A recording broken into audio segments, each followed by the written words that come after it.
Всяка година идва при нас зима и всяка година тя ни носи празник. Празник на веселие, елхи и подаръци, сняг и чистота. Празникът на Рождество.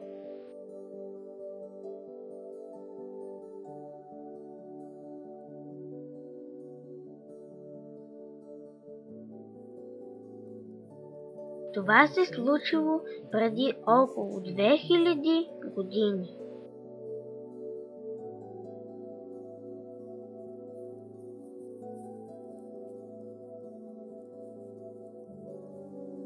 Страшни събития се случвали по земята. Силните римски войски покорили много страни, сред тях била и юдейската земя.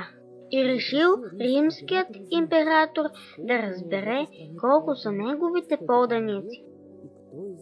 Затова заповядал да се направи преброяване на населението и наредил на всеки да отиде в града, откъдето е родът му. Отправили се към своя роден град Витлеем и праведния Йосиф със света Дева Мария. Много народ се събрал тогава и уморените пътници никъде не могли да намерят подслон. Накрая те се приютили в пещера, където пастирите прибирали овцете. Настъпила нощта. На небето светели звезди, наоколо царяла тишина. В това време света Дева Мария родила младенец. Никой не знаел за това, сякаш цялата земя била обзета от дълбок сън и само овчарите стоели будни.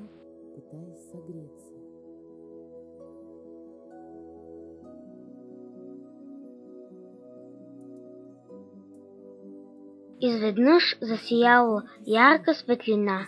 Те много се оплашили и видели лъчезарен ангел. Не бойте се!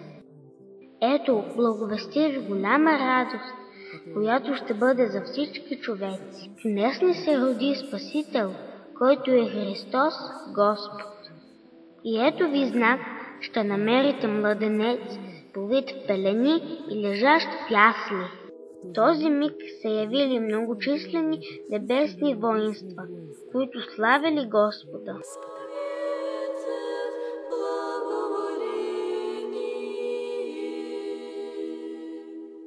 Ангелите се върнали на небето, а овчарите бързо се отправили към Витлеем. Наоколо отново станало тъмно. Тогава на изток засияла голяма ярка звезда. Първия видели персийските мъдреци влъхви.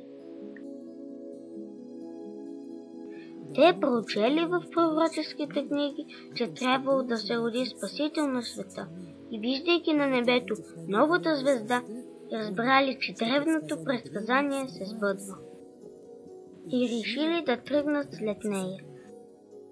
Звездата като жива се движала по небето, показвайки им пътя.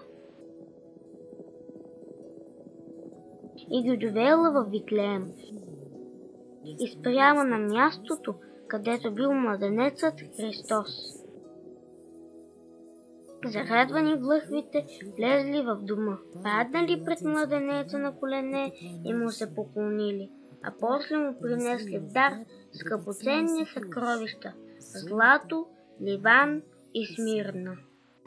Рождество Твое, Христе Боже наш, воссия мира весь свет разума, в небо звездам служащий.